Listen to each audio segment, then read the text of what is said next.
do these agreements let a company move a factory outside the borders and protections of our democracy and then bring the goods back here to sell?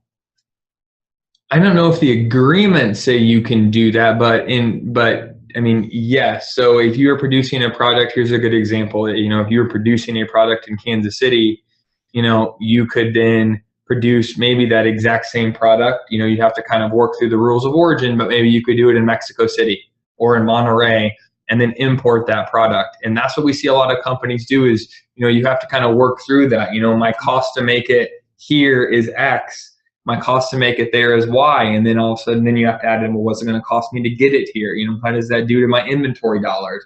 How much inventory now do I have to worry about that's in transit rather than it's just sitting here? So there's lots of things to take into account of whether or not you're going to change the sourcing of a product. But a lot of times what we see is not as much people moving from the U.S. to another country, but maybe having your sourcing group start to look for those products that you already import to and move the sourcing to another country. So, what we've really been seeing in the last couple of years, and as part of the reason that Scarborough, New Mexico was formed, is that we have a lot of clients that had factories in China. And over the past 3 to 5 years, we've really started to see a lot of those factories shift to Mexico. Part of that is because now they can take advantage of NAFTA.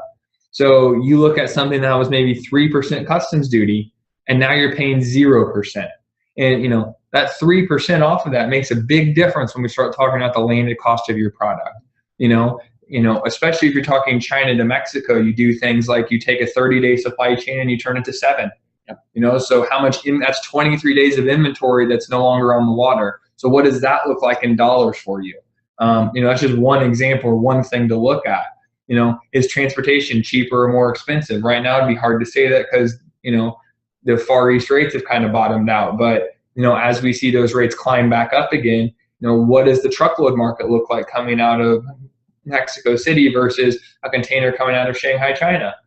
For a long time, we definitely saw some disparity where Mexico freight inbound was cheaper. As cheap as the rates are right now, that might not necessarily be the case, but there's just a couple of things you have to take into consideration when you're looking at some new sourcing options.